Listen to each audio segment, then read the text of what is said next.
How's it going, everyone? And welcome back to another edition of the Stupid Questions podcast. Today on the pod, going to be talking with John McLaughlin. He is a musical performing artist. He's a musician. Make sure to check out his show note in the show notes for his Instagram and the tours and stuff he's got going on. But really great guy. Also is the co-host of a podcast called Dadville, and recently just did his first Ironman, Arizona. So that's actually how we got connected. Super pumped to have him on, to hear his story, and now I'll get to share it with you guys. So thank you so much for being here. Check out the show notes if you want to follow any of his dealings in the world, especially with his tours coming up. And last thing, I just want to say, if you're here, thank you so much. Really appreciate you. If you are listening on YouTube or watching there, like, comment, subscribe, turn on the notification bell. And also, if you are listening on Spotify or Apple Podcasts, if you could like and review, comment, all of these things continue to help grow the podcast. 75% of you actually don't even follow or subscribe to listen. So thank you for being here. Thank you to John. And without further ado, I want to introduce you to him, Mr. John McLaughlin.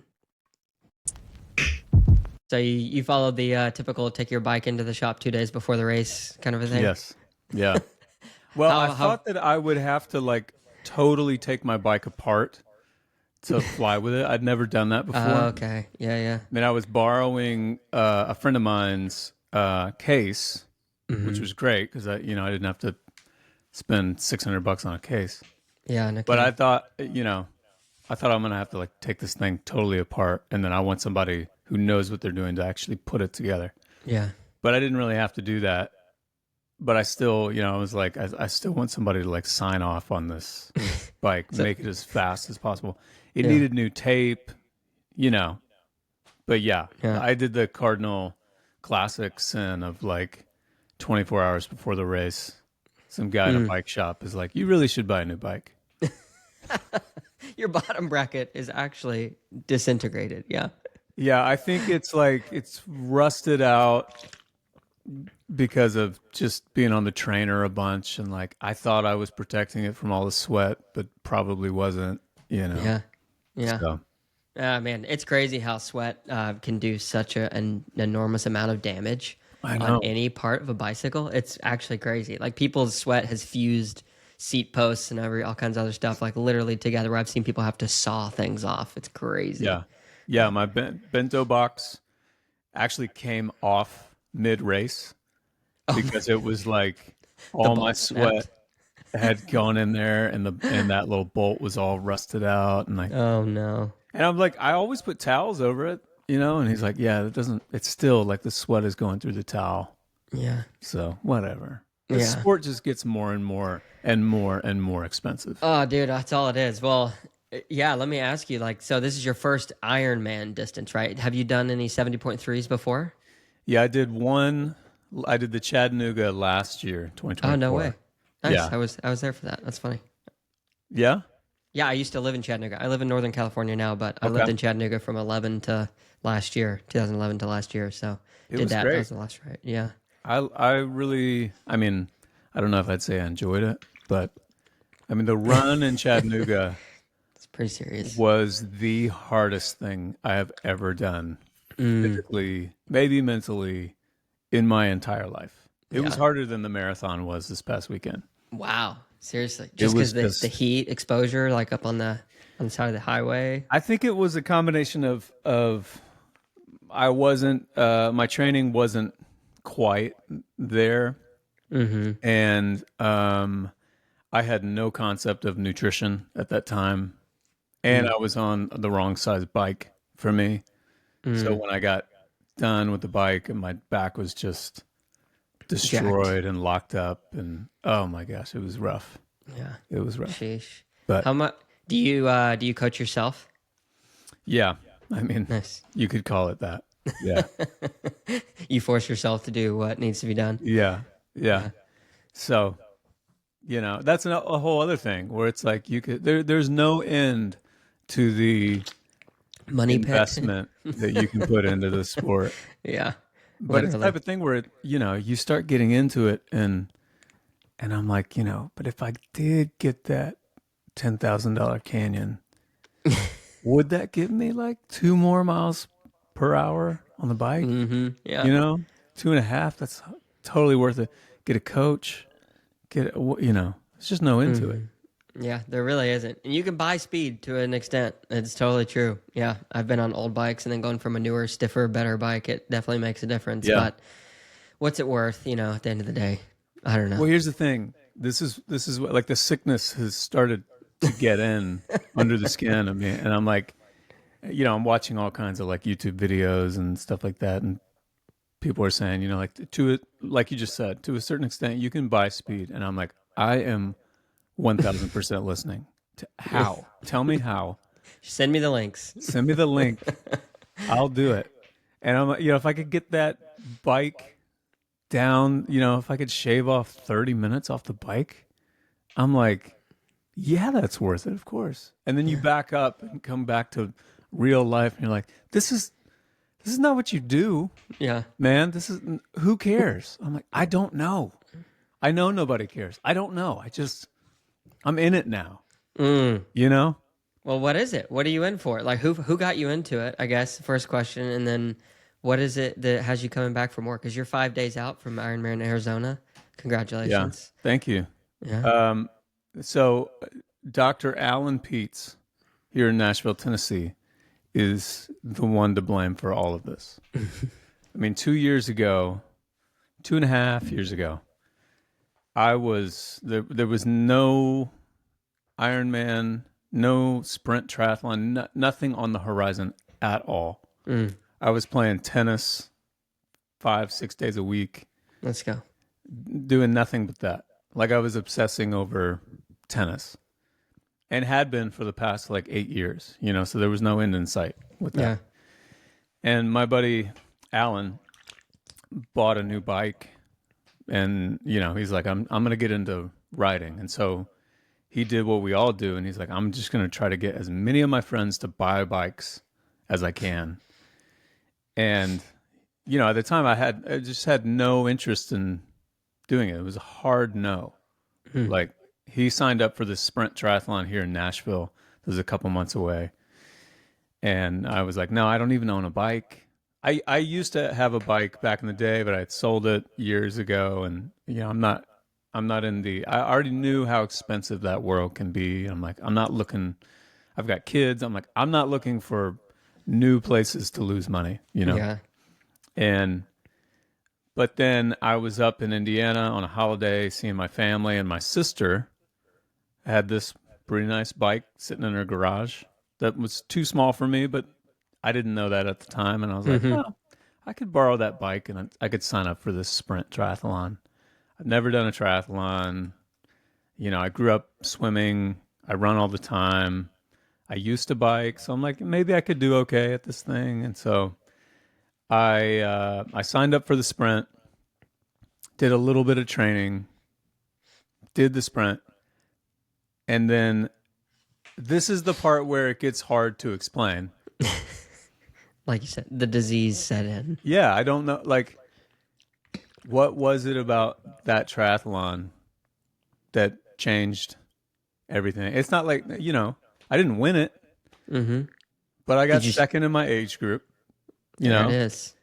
And by like 2 seconds, so then you start doing the thing where you're like, well, if I had, I was cramping up on the run. If I changed a little something, I could have shaved off those 2 seconds. I could have won the thing. Even that, it's like, well, no one cares. Who cares? I don't know. Care. I care. So, I mean, it was like a hard turn. If you could see my recreational, sport, what I'm spending my time doing recreationally on a graph, tennis just immediately disappears. Tennis. Yeah, it just goes from playing 6 days a week to zero. Wow. And I signed up. A friend of mine who did that sprint on a whim, his name's Buddy, he was like, let's do another one, And I'm thinking, well, let's just do this one next year. Yeah. But he's sort of the mind of like, no, we already did that. We got to do a bigger The next thing. bigger thing, yeah. So he's like, let's do Ironman 70.3. And I'm like, I don't know what that means, 70.3. And so we signed up for that. And, it was a terrible experience. It was awful. Like I said, I mean, I had no concept of nutrition, at all. I just found like an old workout training regimen from somebody who, a friend of a friend. And Pre-chat GPT days. yeah, knew nothing. And again, doing it on my sister's bike that's too small for me. And it was one of the hardest, most grueling, worst experiences I've ever had. And then an hour and a half after the race, I'm like, I think I know what I can do better next time. Yeah. I don't know. I don't know what it is. It's a disease.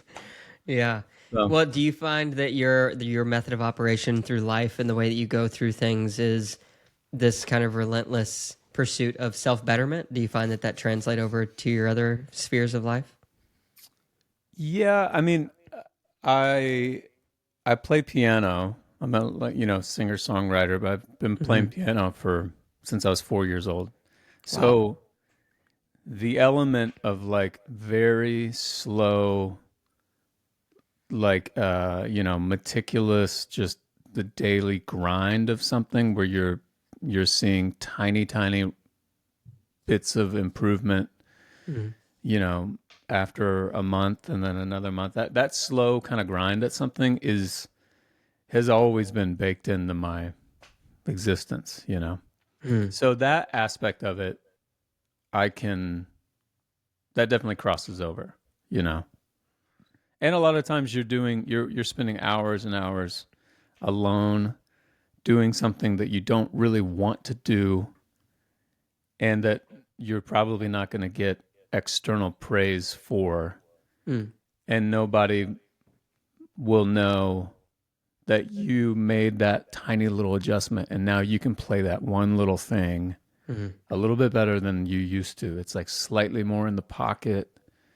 It's you can swing it a little bit like you were supposed to. Mhm. Those little things, that little like 1% difference between like pretty good and nailing it, that most people don't even clock. Mhm. Caring about those kinds of things is that's like the water I swim in, Yeah. you know. Who gave you that? Is that a nature thing? Um I mean, that's an unknowable thing, but I think that a big part of it is watching my older brother growing up, who was he also played piano, he also swam. He was just one of those guys that like in high school he was getting up at 5 in the morning and going downstairs and like working out. And he's 6 years older than me, so I would be like 8, 9 years old. I'd get up with him, go Wow. downstairs and do crunches while he was working out. I just was doing what my older brother was doing. Yeah. And if he That's would so have been cool. into skateboarding, I'm sure I would have been into skateboarding. So I was just Mm. into that, whatever he was into. But he was very, and still is, just a very self-disciplined person. And everybody in my family would fall into that category. So I think that in our family, the McLaughlin family, was just kind of, an implicit message that like part of life is doing those daily little things that you don't want to do. Mm. Mm.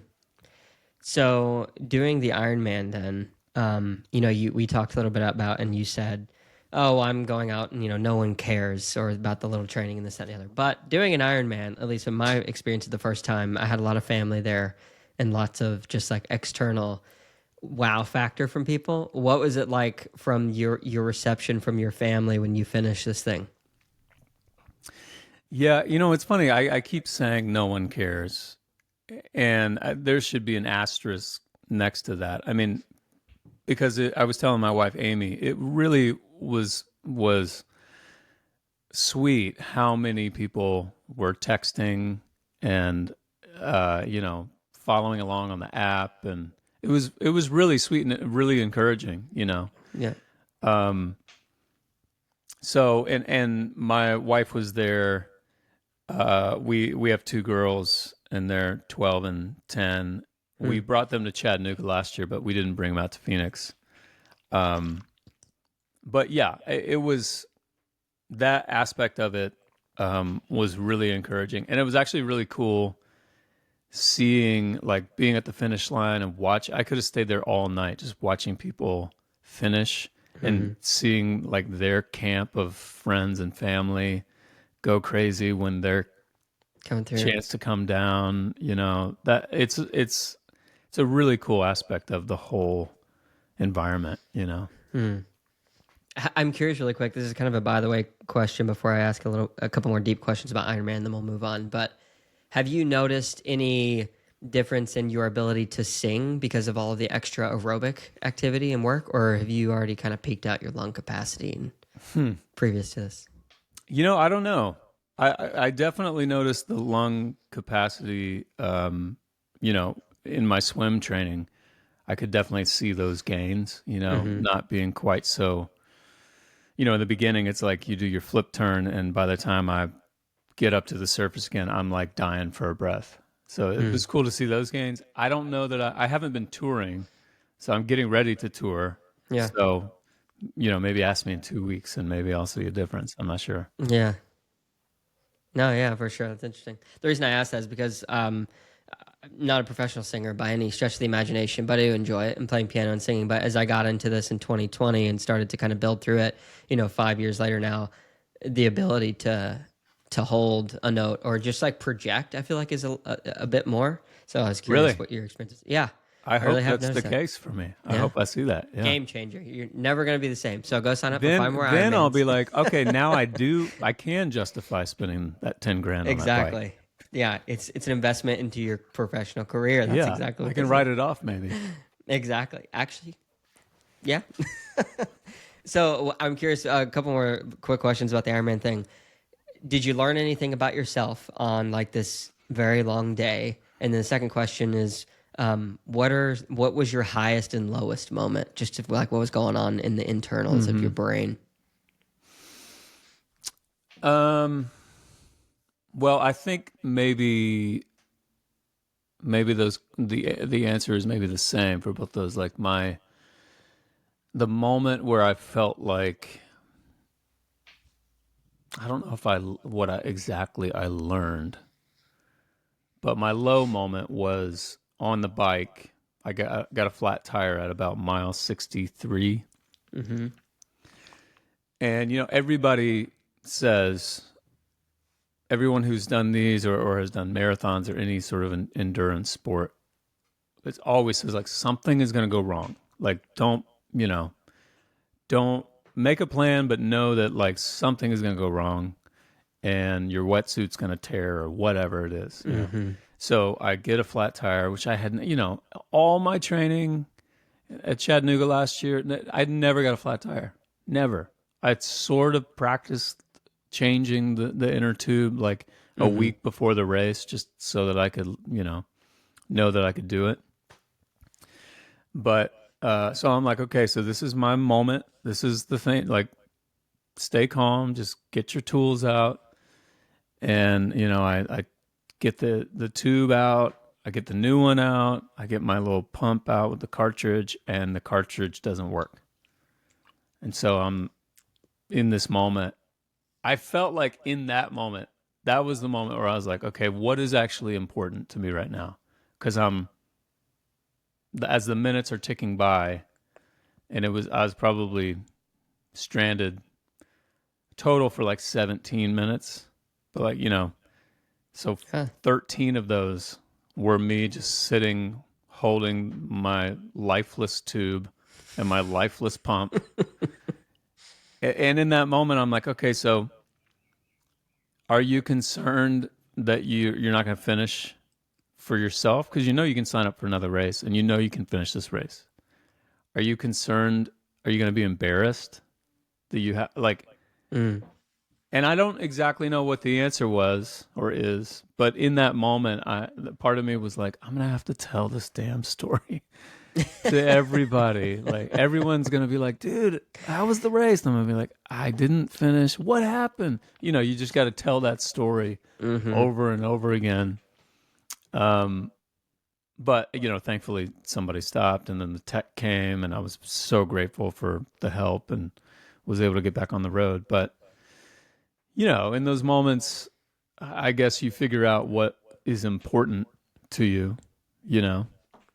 And I think if I'm really honest, there is an aspect of it that is like, I want to do well. I want to do well for myself, but I also don't want to you know, let all those texts that were flooding in, all the people who were encouraging, you kind of feel like, well, I don't want to let everybody down. Even though I know this is not going to ruin anyone else's day, but there's a part of you that's like, well, I don't know. I feel like I want to do well for the community that's behind me, 100%.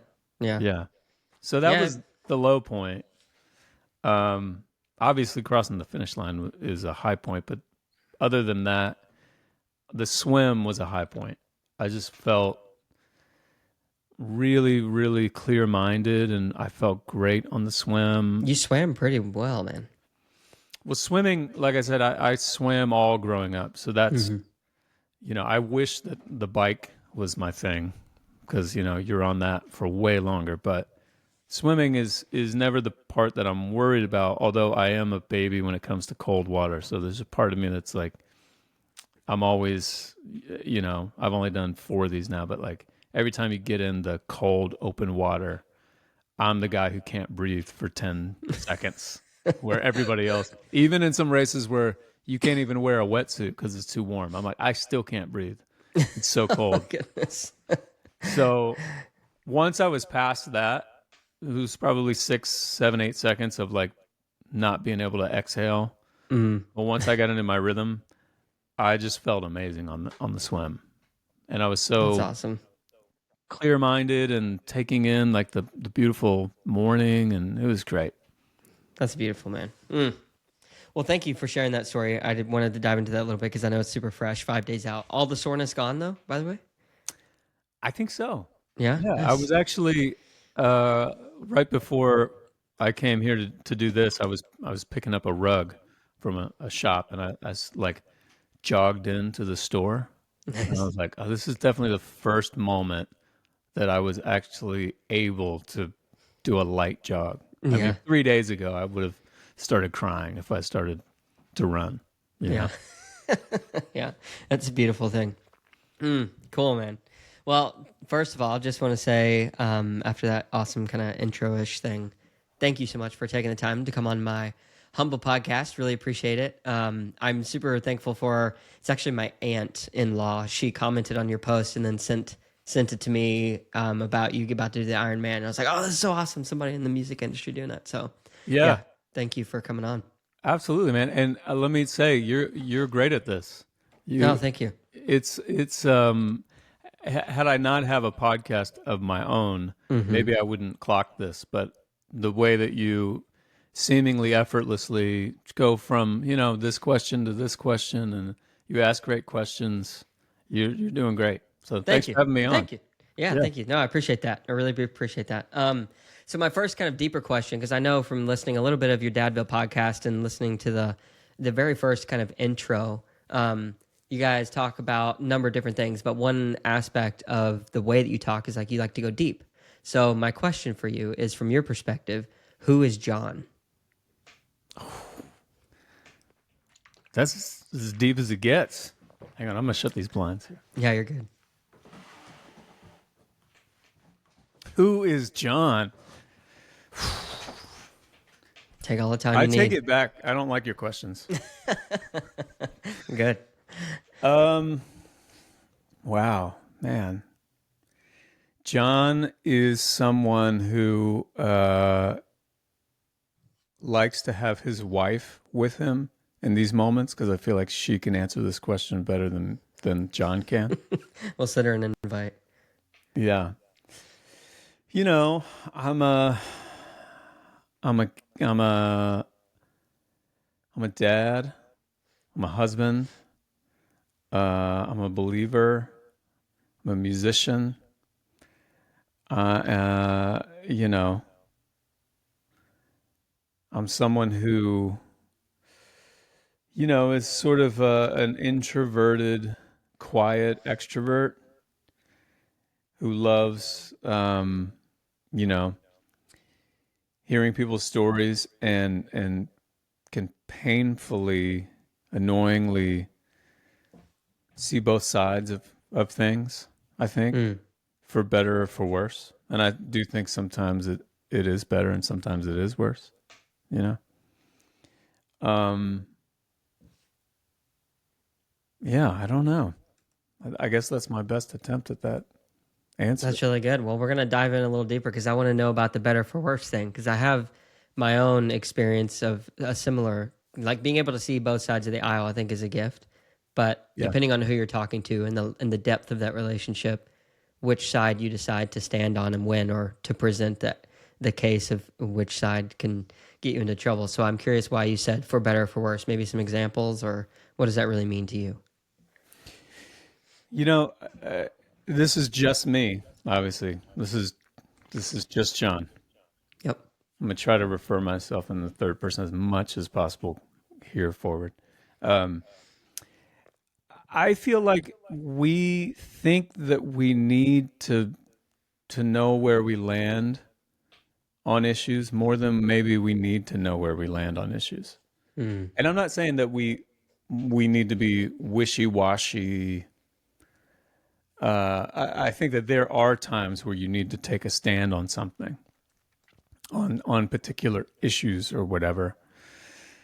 But I think that those times are way fewer and further between them than we think. You know what I mean? Um, so I think that I can see both sides of lots of issues and stances. And what's annoying about that is that in my head, I'm constantly having debates with myself, Mm. on anything.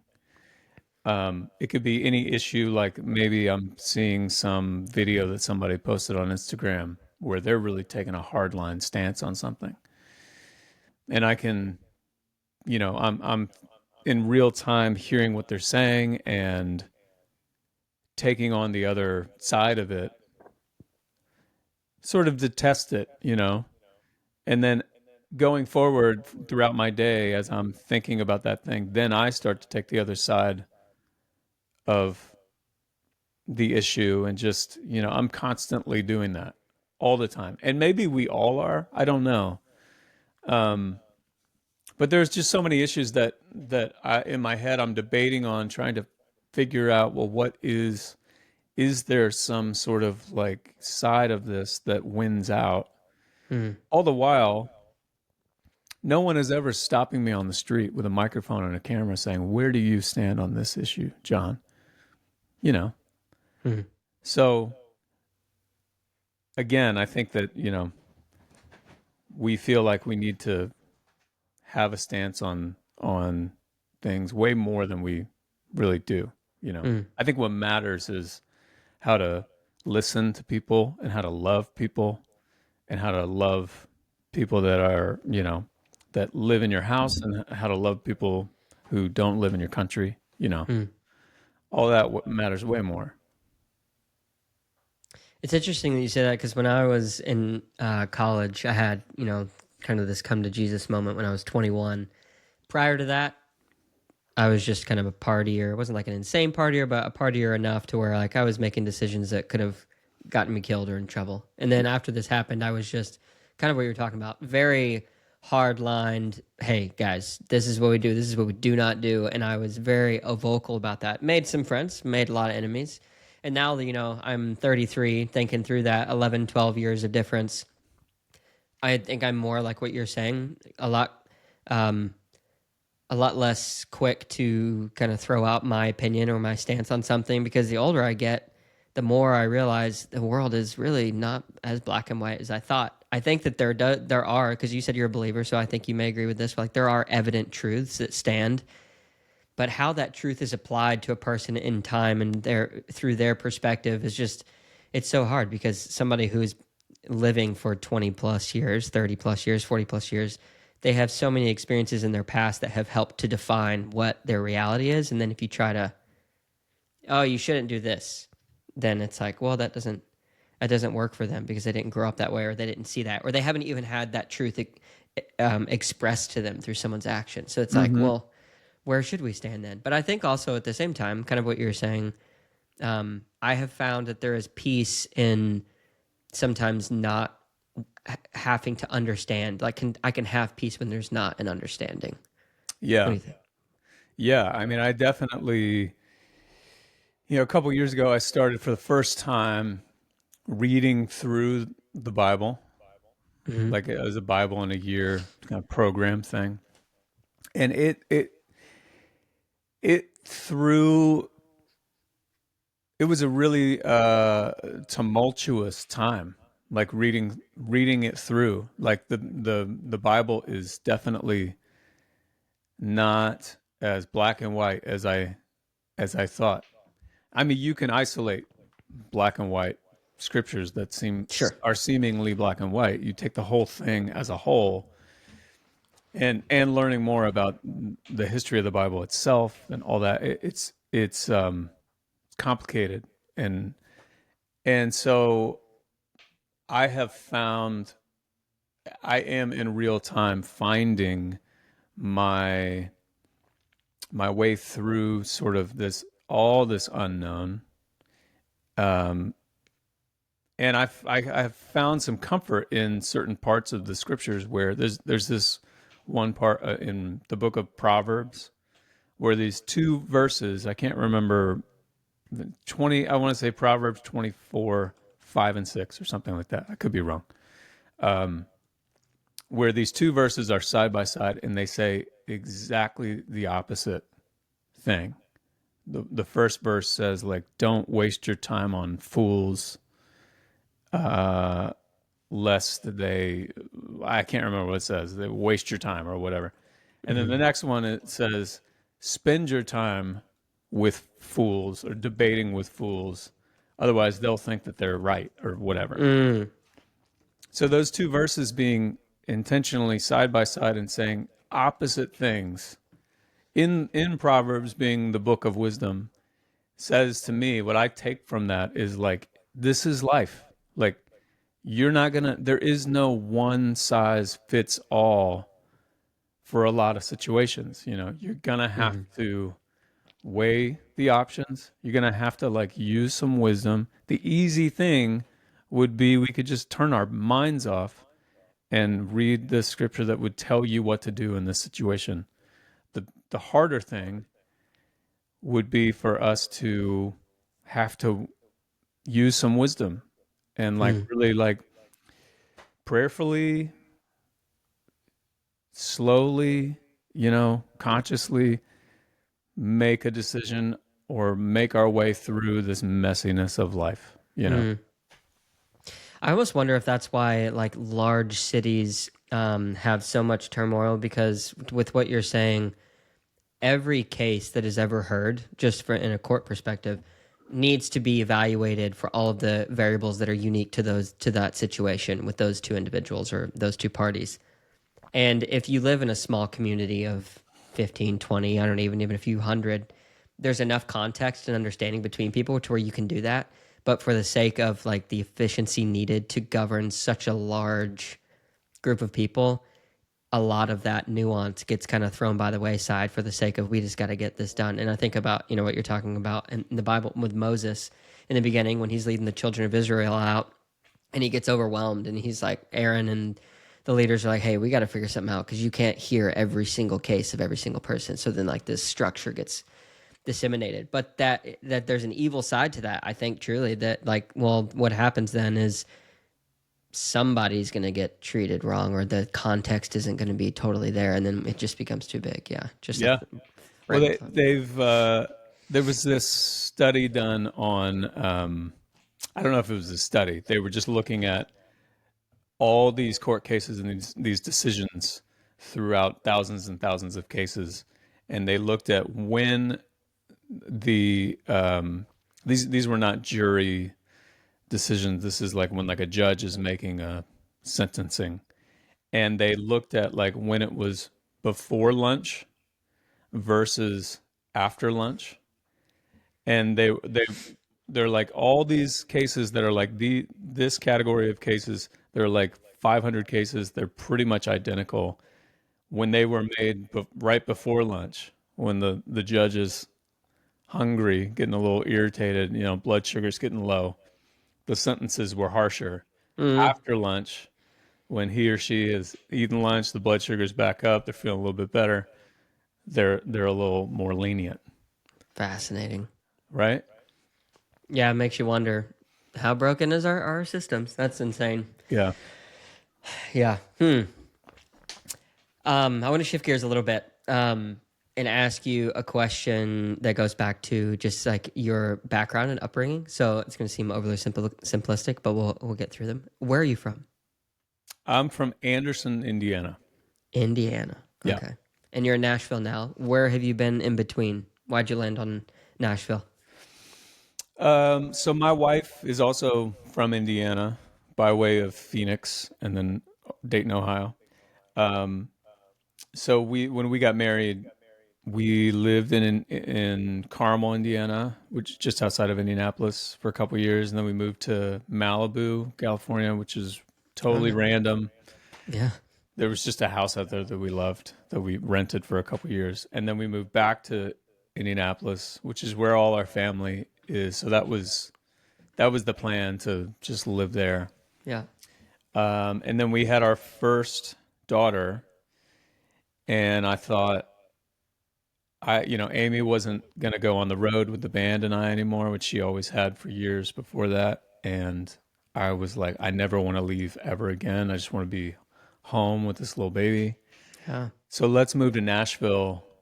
I won't tour anymore, and I'll just write songs for other people. That was the plan. Okay. So we moved down here 12 years ago, and I tried doing the songwriting thing for other people, and I love doing my thing. You. And yeah, so I still tour, but I tour a lot less than I used to before kids came along. So you said you started playing piano when you were 4 years old.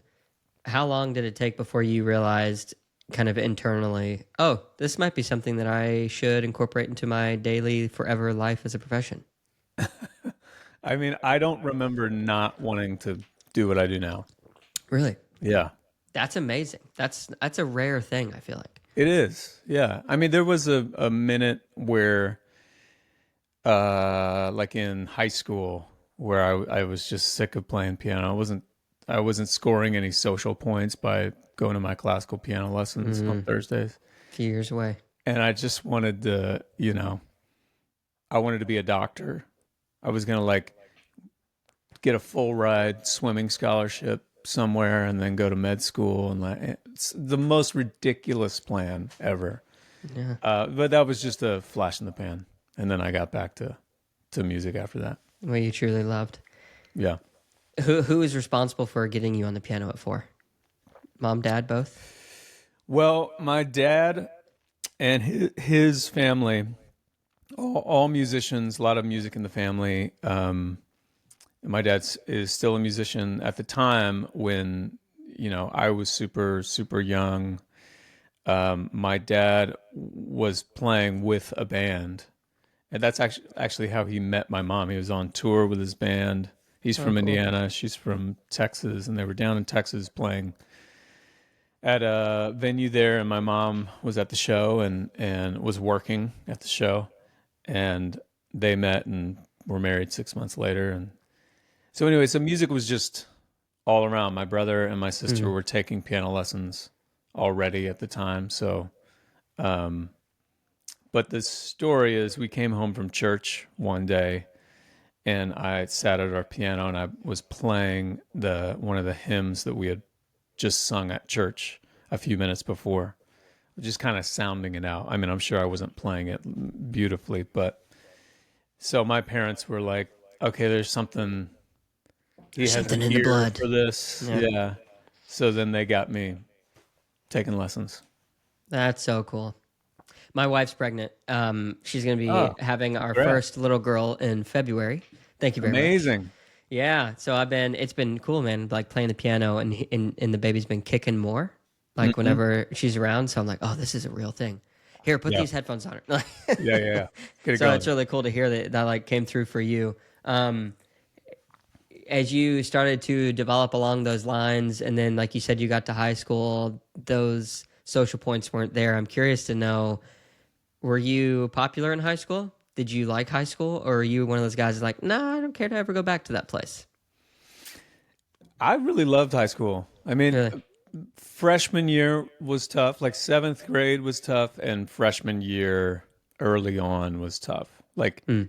being the, I just think, and maybe this has changed now. I don't have boys, but as far as I've got two girls and one's in middle school, there doesn't seem to be as harsh environment like bullying and stuff like that. That everybody seems to be super kind and supportive. I hope that is the case across the board. But at the time when I was a kid, like a little tiny little freshman, and I mean I was a tiny little freshman with my braces and my twig arms. I remember like walking into Highland High School day one and seeing like some of the senior guys just like looking like 40-year-old men, you know? Yeah. That was a little intimidating, but overall, yeah, I had a great group of friends. I really loved college, or I mean, high school. High school. Did you also Yeah. love college? And I also loved college. Yes. Yeah. Wow. Is there any part of your life when growing up where you're like, that wasn't it? I mean, seventh grade's rough. Yeah. It's such a rough time. Like you just look, all the boys are 4 feet tall, the girls are 7 feet tall. Everyone's teeth are terrible. There's acne everywhere, and it's just I so feel for, and I have a seventh grade girl right now. I just feel for the whole, all those kids going through that time. It's just an awkward time. John, how tall are you? I'm 5'8". No, you're not. Yeah, Are you actually? yeah. No way, dude. So I'm 5'5.5". When I've just looked at your stuff, I'm like, this guy's got to be 6'5" at least. I don't know what it is, but You're I built read like, I read tall, I guess. yeah, Because a lot of people, when they see me in person for the first time, they're like, "Oh, I thought you were taller." yeah. I was like, I thought I would be taller. Okay, Yeah, yeah. That's so yeah, funny. maybe 5'9" on a good day, Yeah, somewhere around there. when you're Yeah, standing a little taller, not as yeah, when you're more happy. Yeah, it's interesting. The reason I asked that is because you're talking about being 4 foot, whatever. I was always the shortest. I don't think I grew the most when I was like 23. Oh, and really? Then I was done. Yeah, like I'm 5'5", and I'll claim a half. Yeah. But although I went to the doctor for a checkup the other day, and they told me just 5'5", I was like, huh, I need to stand up a little taller, or a 33 is I'm Yeah, starting to you go need to buy negative. one of those contraptions where you hang upside down. Literally, a little problem. Anyway, because I was just thinking about like high school. High school is such a weird time. Did not love it. College is Yeah. okay, but the being the short thing, and now being older, like I love it. Actually, I would never change a single thing. But it's so hard to communicate to a seventh grader or an eighth grader or a ninth, 10th, whatever. It's like, Totally. hey, these Oh things my you're God. stressing about, buddy, like just hold on, because I know. There's it's so so much okay. more life after this. Yeah. It's interesting though. I did a tour a couple years ago where I was chatting with the drummer, and I made reference. I said something about being short, and he was like, "You think you're short?" And I was like, "Yeah," and he's like 6'2", this guy. He's like, You don't carry yourself as a short guy." And I was like, for the first time, I started noticing people's sort of energy. And I thought, that is true. There are some people who carry themselves differently. And there's something about the energy. I have a really good friend of mine who is probably 5'6", maybe 5'5", 5'6". And I think he would be one of those guys. I'm like, he doesn't carry himself. I don't think of him as being a shorter, like small person. He has a presence to him, Yeah. And I don't know if that's something that you just have or you don't have, or you can kind of like manipulate that through, mental gymnastics. I don't know. But I think you can definitely manipulate it. It is an interesting topic because that whole perception, just for like the physical attributes of people, you can change based on how you relate to them. It's very Yeah. interesting. Yeah. Seemingly aggressive or oppressive, or I don't know, soft and tender, or just some people come across as like, oh my goodness, they're so intimidating. Like they have Yeah. this resting, like, I'm going to kill something today. You know, like Yep. it's Yeah. crazy. It Yeah. is.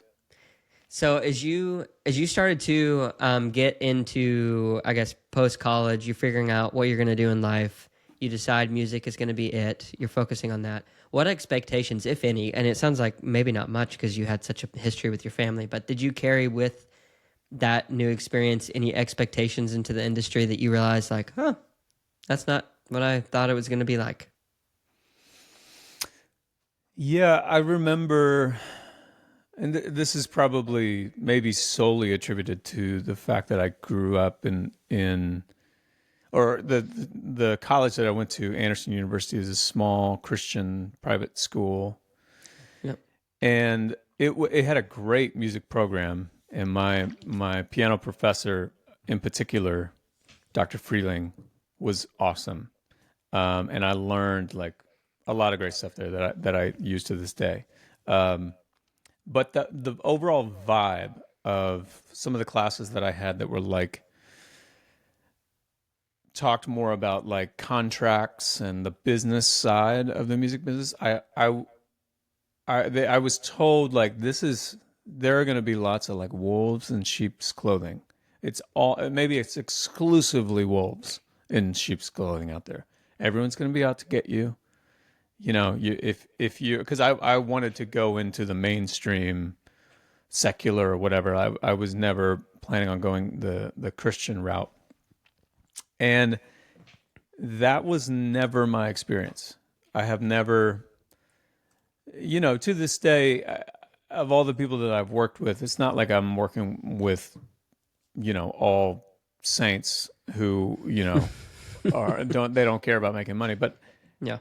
I never encountered the, I don't know, nefarious The nature. shark. Yeah. Yeah, just it was never that was never the case, Hmm. thankfully. But I remember that being a real expectation for sure. I was like, okay, here we go. We're going into the Shark Tank, and they're not going to care about anything, you Yeah. know. So thankfully that was not the case. The only other expectation that I had was I was like, I'm going to be playing stadiums, you know, just this is going to happen. It's going to be Madison easy. Square Garden, year one. Yeah, yeah. It'll just be an unbroken strand of green lights for old John, you know. Has that dream died? That dream has, it has changed for sure.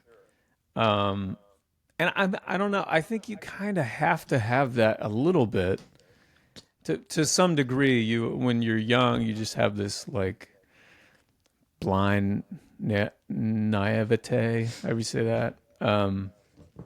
That can work in your favor Hmm. in some situations, Yeah. I mean, you got to have it on some level just to get up on a stage to sing whatever song you wrote. There's an element of like, well, I feel like this is worth everyone's time right now.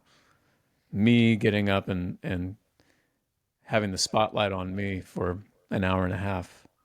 That Hmm. should happen. There's Yeah. an element of that. But, now at this point in my life, and I want to be totally honest and open. Like that was playing arenas was like that was the goal. At this point in my life, if I could, if I had two buttons, a red button and a blue button, and if I pressed the red button, my catalog of stuff, John McLaughlin, would just explode, and I would be playing arenas for the rest of my life or whatever. But then if I pressed the blue button, someone else who's already playing arenas would cut some of my songs, and the songs would have a life of their own, and we could benefit financially from that.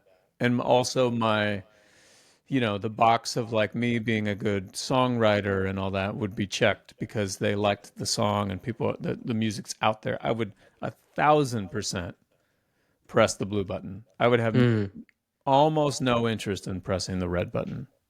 There's no part of because me that wants to, I mean, being famous is of no interest to me at all anymore, you know? you think that changed when you had kids, mostly. Maybe, maybe. I mean, I was always a little bit uncomfortable with whatever degree of that I've experienced. I've always felt a little uncomfortable about Mm. it. I'm not the guy who wants to be the center of attention. I mean, I'm comfortable being on a stage at a piano, but once the show's over, there's no like after show John time. I'm not doing stand up in the green room, you know. Yeah, yeah, Um, but yeah, maybe kids probably altered that quite a bit. yeah. After you do a show, I'm curious, wherever you've played, small or large, someone comes up to you afterwards and they say, John, I just want to say, man, that was amazing. Really inspired me. I loved that. You're such a talented player, singer, songwriter. Do you believe them? Um, yes. I mean, I will say at this point, I've been doing this for like 20 years, and a lot of those people who are coming up after the shows, it feels so pure now. You know what I mean? There's no in the beginning, my label is was pushing, as they should, whatever. They're pushing you out there and they don't care why people are buying the music. They don't care why people are coming. People might be coming because, they think you are good looking and we're all single and like maybe I can meet them after the show, whatever. In the beginning, it's like the water's a little muddier maybe. But now at this point, it's like if they're at my shows, a lot of times this is like their 20th show that they've been to, and they have the music actually means something to them. It got them through whatever. Their mom died last year, and this particular record was like the record that they listened to through that time. Or now they just had a daughter, and so Imaginary Tea is like takes on a whole new meaning. So I do feel like that when they say whatever they say, it feels, I don't know, it feels pure now. I Hmm. don't know that it's not that I feel the same way, but I believe that they feel that. Do you know what I Hmm. mean? Yeah. Do you have, you don't, I'll say, I'm going to make an assumption. I don't think that you have a super strong, like self confidence problem or like a super strong inner critic, but I'm sure you do have an inner critic. So I'm wondering, what is the inner critic that you battle with mostly? Say, sorry, my voice. Does that make sense? Is that a good question? Yeah, What are some what of the is inner my critic voices? Yeah, the things that you have to battle. um this has kind of shifted in the last couple of years, thankfully for the better, but and I don't think this is an uncommon thing amongst artists. I think it's maybe more rare to have the artist who is just like, I'm gonna get up on that stage and everyone's gonna be freaking wowed because I'm amazing and I'm about to wow them. Hmm. I think that's I think that's more rare for an artist to feel that way night after night after night. Um, Years ago, 10 years ago, I had the outlook of like, okay, the audience is out there. We're getting ready to go out on stage. I have to win them over. I have to, like, yes, they all bought tickets and they all came, but Hmm.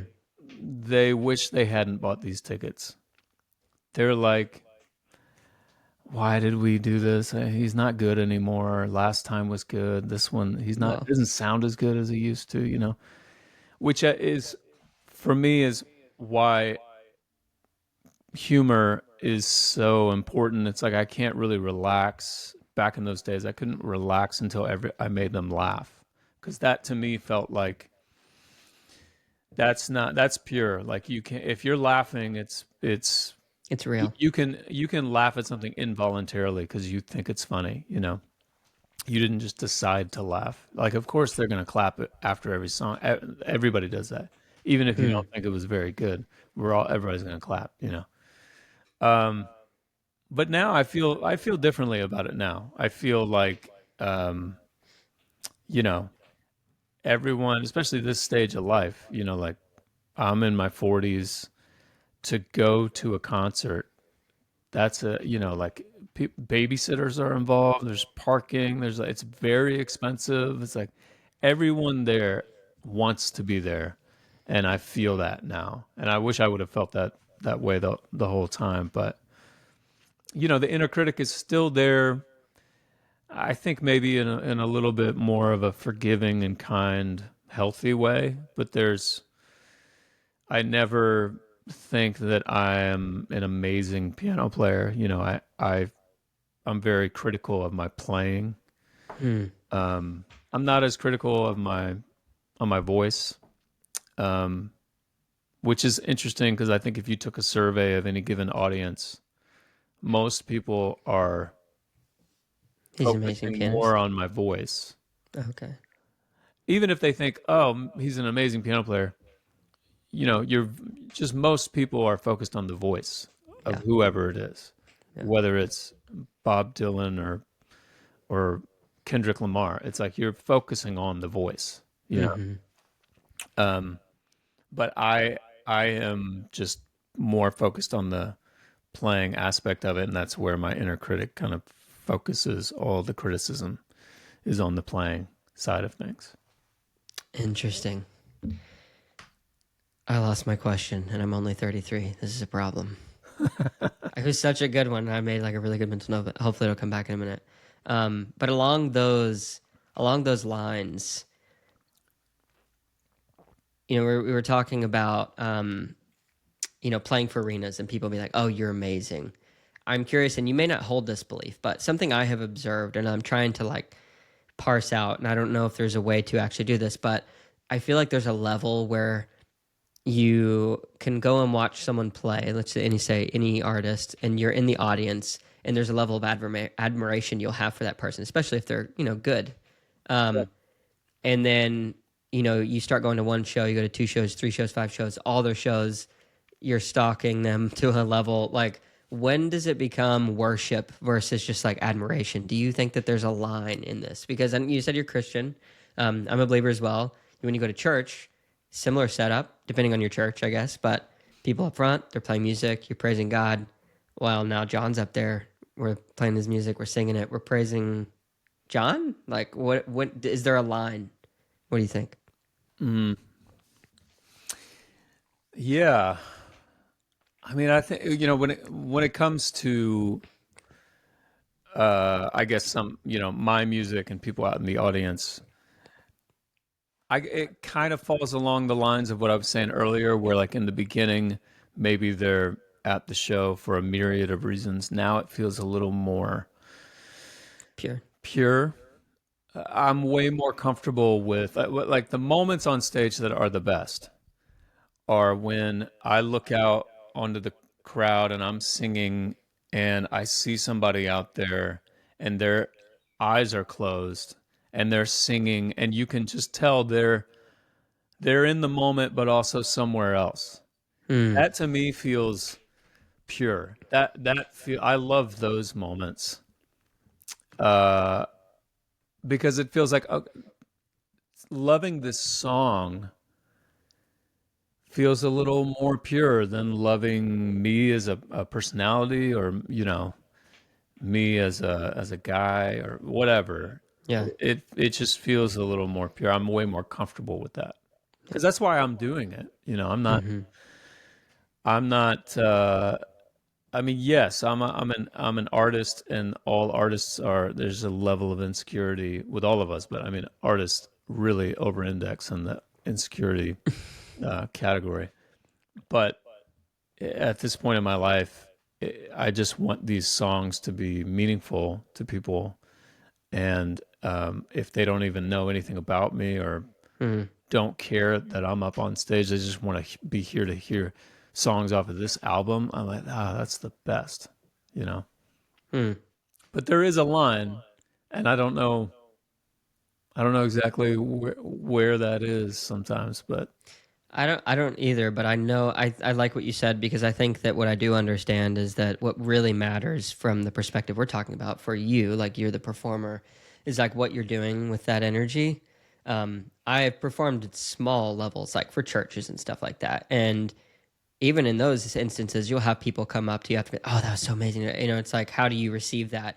And I'm not saying that it should be rejected. I think that for a long time, I actually did believe that. I was like, oh, any kind of acceptance of affirmation is a prideful thing. And I was like, oh, wait, that's not true. Because if I don't have my love cup filled for like offering this gift, because someone else could like come and help fix my roof, and like, I want to offer them affirmation for that. If you can't yeah, accept that, yeah, then you can't pour that off into somebody else. So it's like, I think what happens on an internal level is what matters most. And again, nobody knows the heart except for God. So I'm not sure if yep. that line needs to be drawn. I was just curious what you thought. Yeah. I think it's one of those things where it's like it's hard to describe in words maybe where that line is, but you know it when it's been crossed. Yeah, Yeah. 100%. So why did you choose the Christian genre? Because you said like secular, kind of whatever, write about life, I guess, is what you thought you were going to do, and then you landed in this vein. Why? Yeah, the Christian route, I just wasn't ever interested in it. Um, I just wanted to be able to. A big part of it was I want to be able to write about anything, and I felt like, I mean, I can't say this from my own experience because I've never been in the Christian music world, but I think it's you're much more limited. It seems like to me. Mm-hmm. Um, I have great friends who are in the Christian space. One of my best friends, all growing up, was in this band called 10th Avenue North, and they're a great band, and I love their music. I think if they, you know, put out a song or put out an album where one of the songs, five of the songs are more love songs, just a straight love song, I Feel think better? their label would take issue with that, and maybe their audience might or might not. I don't know, but there's definitely some parameters there, and I just wanted to be able to write about anything and everything, you know. Yeah. Thank you for so kindly correcting me there. I said that question completely backwards. Yeah, no, About all good. yeah, that was very professionally done. Yeah, it's interesting. Um, I would agree. Like I write for fun, just kind of on my own accord. But yeah, some songs do come out in that very like religious context, but then others, it's like there's a lot of emotions that I think somebody can feel that are not attributed directly to that singular relationship. Although everything I think can be related. You can go down that route if you want to. Mm-hmm. So let me ask you this, because you have some new stuff that you recently just released, and now I assume you've got other things you're working on. What's taking up the most mental bandwidth for you in terms of like your focus for what you want to write on next or write about next? And I guess you're going on tour soon. Tours. Yeah, so honestly, yeah, I just put out an album called Scenarios, which I'm so happy that it's out. I worked really hard on this album, and I think it's my best album. So I'm so glad that that's out there. Um, and as far as like what's taking up my mental space right now, I'm getting ready to go out on a Christmas tour.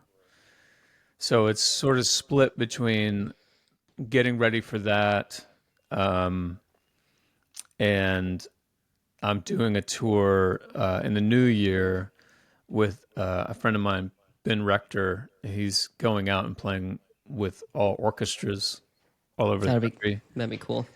So I'm gonna go with him and play some of my own stuff. And so I'm thinking like, okay, do I need to rewrite some orchestrations for some of these songs? Is there a new song that I want to do? Do I need to write some orchestrations for that? Which takes me forever to do. So that's where my head is. That's awesome. Yeah. Have you been on like tours with other artists in the past? I'm assuming you have. Yeah. Yeah. Many Do times. you like that more than just kind of doing your own thing, or what's the give and take? Um, yeah, I've done a couple times where I've done like a co-headline thing. Um, and I love that. It always feels like it takes the stress down to zero. You would think it would take Hmm. the stress down to 50%. Somehow it takes it down to almost zero, you know? Really? Um, yeah, it's just more fun to collaborate and be out on the road with friends that you love, Yeah. you know. I've Yeah. played many tours where it's just me or just me and my band, but if it's just your name on the billing, there can be a lot of pressure, you know. Yeah. Mm. So And you said, Ben, you were, from my understanding and doing a little bit of research, in 2020, you guys lived next to each other. Is that correct? Like during COVID times, you guys got to spend some time together. yeah, we lived on the same street for 2016 to 2022, maybe. I can't remember Yeah. when Ben Yeah. moved, but yeah, And that's also the time that you started Dadville. Is that correct? yeah, that's right. Yeah. So, With Dave Barnes, who lives right across the street. So all three of us lived on the same street yeah. for years. Hmm. Yeah. One more random question because I'm trying to put some pieces together. And did you go on tour with Ben in the past? Yeah, back in 2014. 2014. Yeah. Okay. I was trying to put it together because I went to a concert in Boston years ago and I couldn't remember if you were there or not. I wanted to try to find out, but it wasn't fun. I don't think I played Boston with him. Yeah. No. Yeah. Yeah. Hmm. So, tell me a bit about like the podcast because you've been doing this now for 5 years. hmm I want to know, from episode one to I don't know how many episodes you've done now. You don't number them, I don't think. At least on We're as you somewhere release it, around but 250. okay, Yeah. nice. So when that started, what was the thought and genesis of it, and then how has it transformed as a show, and how has it transformed like your network? Like I want to hear kind of all about it because podcasting obviously it's home to me. It's taught me a Yeah. ton.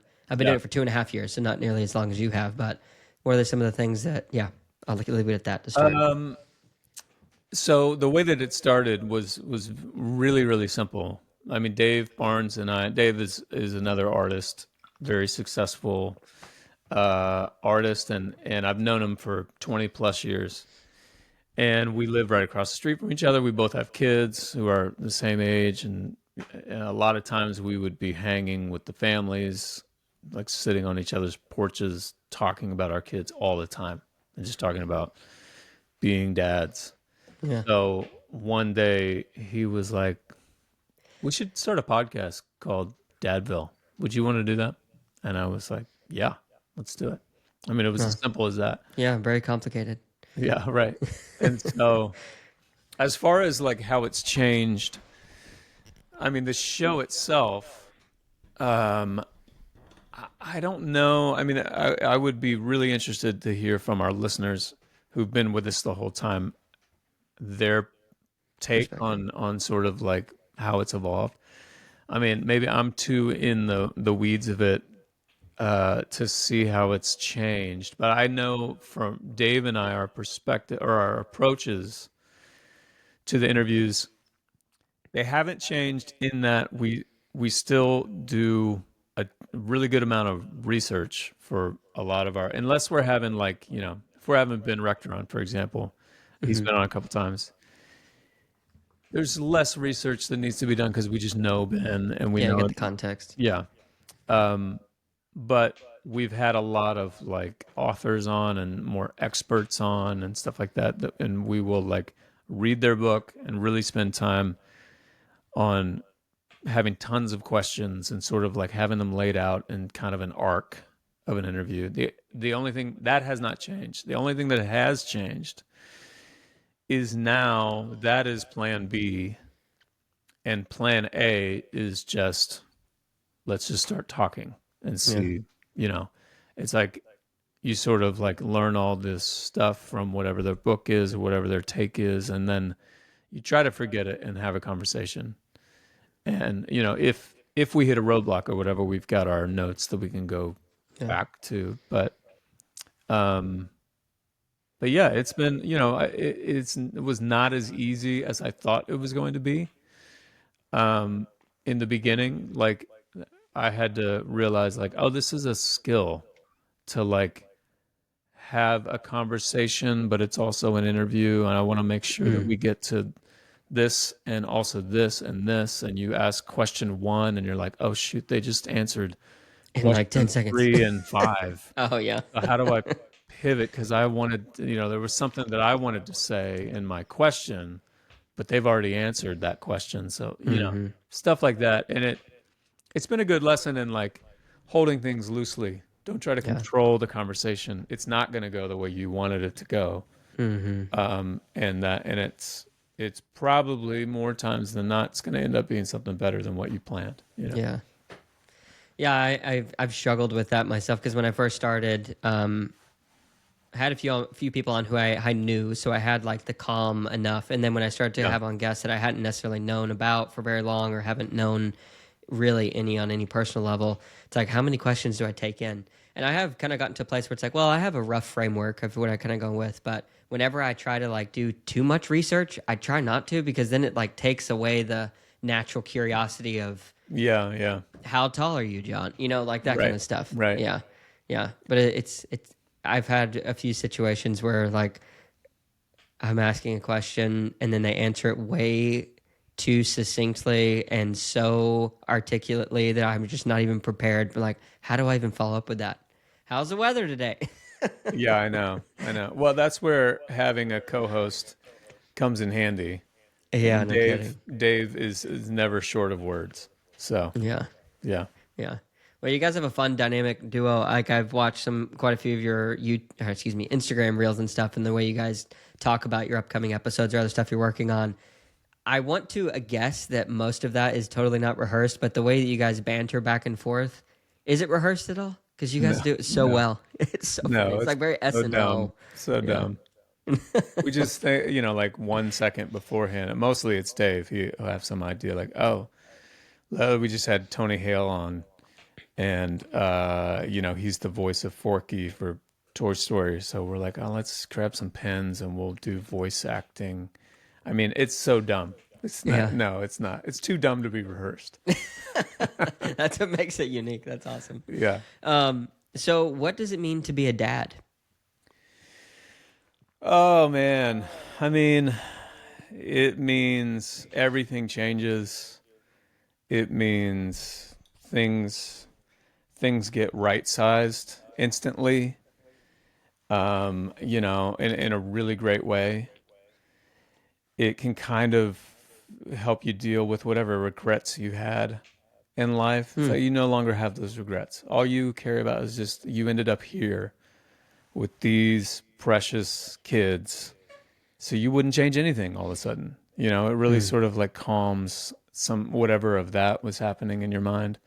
You're like, all right, well, I made it here. So, and then you start to realize that you have to keep them alive, and you start to become a control freak, and then they get older, and then they're in middle school, and you realize how little control you really have, And we were actually, we did a Dadville episode last night where we were talking about this and how sometimes you can have these moments where your parenting can get in the way of what could be a great, conversation with your kid, because you feel like as a parent, like you have things that you want to say. You have these like life lessons that you want to impart on them. And so for me, I have realized, oh, there's so much. I thought that I would have these moments where I would say these truths to them. And they would just be like, oh, yes. Yeah, and then they would be in their college dorm years in the future, and they would say this to their roommates, and their roommates would be like, wow, who said that to you? And they'd be like, oh, my dad. He's so wise. And I'm like, no, that's not how it works. They're not really listening to what I'm saying. They're like, sentence 2 is like, they're already not listening. They are watching like a hawk how I live my life and how I treat Amy and how I treat our neighbors and the mailman, and like, like That's how interesting. much time I spend doing X, Y, and Z, and like they're watching those kinds of things. Um, and I mean, there's so much I could say about this because this is definitely the season of life that I'm in. Mm-hmm. Um, Say them all. yeah, like there's there's like an approach to parenting that can be very controlling and can be everything I just described that I'm trying to get away from, the person that we were talking to last night, they have a podcast called the Intentional Parenting Podcast. And the guy Brooke was talking about this moment with his son. He was going to go spend the evening with his son, who's 16, and he wanted to have all these things that he wanted to say. And he called a friend of his who is she specializes in like child psychology, trauma, and separation, and all that kind of stuff. And he's like, "Here's what I want to say. I'm planning on kind of like touching on these topics and this, and this." And she just listened, and she was like, "Okay, why don't you not say any of those things? Just like, I hear you. Don't say any of that to your son. Just pick him up, and as you're driving in the car, just ask him how his day is and listen. And that's it." And he goes on to describe this great night that he had with his son, and he didn't do anything. He just listened to his Mm. son. And eventually his son started talking about what's going on in school and like what's going on socially with X, whatever.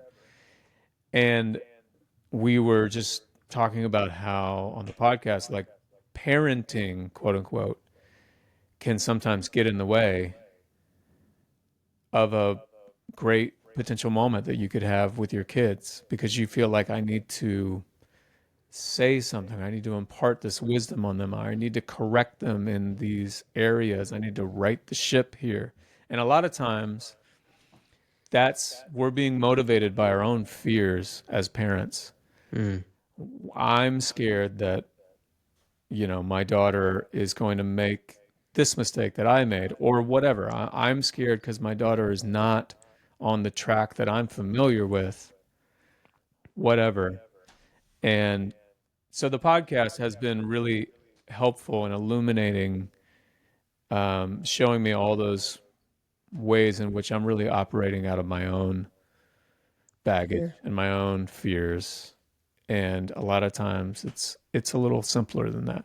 Just Mm. being there, you know. It's interesting. I've heard that lesson because I've inquired quite a few times on this podcast with people I've had who have kids. Like, oh, what does it mean to be a dad or a mom, or how do you do this, or what advice do you have? And that one keeps coming back up. That yeah, when it comes down to is just like the actions, the things that you do. But I Yeah. didn't really think about what you just said before. Made me think of it in a new way, light, like the amount of time spent doing things. One thing I have been aware of because I'll say there's people in my life who have children, and I've witnessed the kids observe their parents being on their phones kind of constantly. Yeah. And for me, with the podcast, with other stuff I do, like there's a level of that is required. So I've been trying to figure out how to like offload some of those things to other people. It's like small jobs here and there, so that I can be less on my phone. Because I think that would be a huge thing. I think it makes me sad because one thing is, I'll just say one more quick thing. My sister, she has a 6 month old daughter, or now 6 months, but I saw her for the first time when she was like 3 months old, and I knew I was having a daughter. So I got there to hang out. I hold this little girl for the first time, and as I'm like holding her and looking in her eyes, like I literally almost start crying because like I just have this overwhelming sense of how much it means to her that I'm looking into her eyes. Yeah. Yeah. And I was like, oh my goodness. Like, it's even like almost causing me to well up now because now I'm thinking about like how much that means from a father figure or a male or really anyone, probably like the mother as well, looking into those eyes to like be seen is like such a fundamental human desire to know that I exist. Yeah. And man, I even go just one level deeper. So my dad passed away when I was 16, Mm. and I have two younger sisters. So I like even more am acutely aware of just having witnessed what it was like for those girls to grow up without a dad.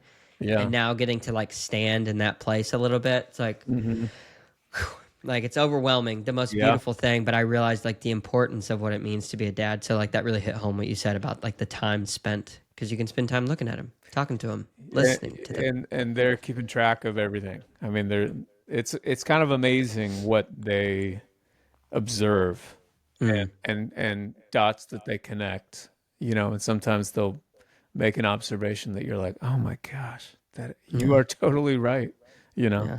and you did. I wasn't even aware that you were sort of clocking any of that. Yeah. Well, I'll get you on speed dial. So whenever the little girl starts turning around those ages, Well, all these ages, I'm here, man. yeah, I'm here. that's awesome. Well, John, thank you so much for allowing me the time to dive into your life and ask questions about all of it. Really appreciate it. We'll make sure for sure to link your tour stuff, your music, anything else that you want to be linked. But yeah, the easiest way for people to follow you, probably Instagram. Yeah, probably Instagram, which is just my name, which is super easy to spell because John it's McLaughlin. John McLaughlin and there's no H in the John and McLaughlin. Good luck. It's McLaughlin. It'll be there. Yeah. You'll figure Good it. deal. Yeah. Thanks for having me on, man. Yeah. I Really appreciate it. Yeah. Yeah. And Likewise. when's the next Ironman? Yeah, that's a great question. I did Ironman California 5 weeks ago. I just started doing like a run block. So I'm going to do a marathon in January, but I told my wife I'm going to, because I usually race like 4, 5, 6 times a year. It's a little crazy. Like But 4, with 5, 6 Ironmans?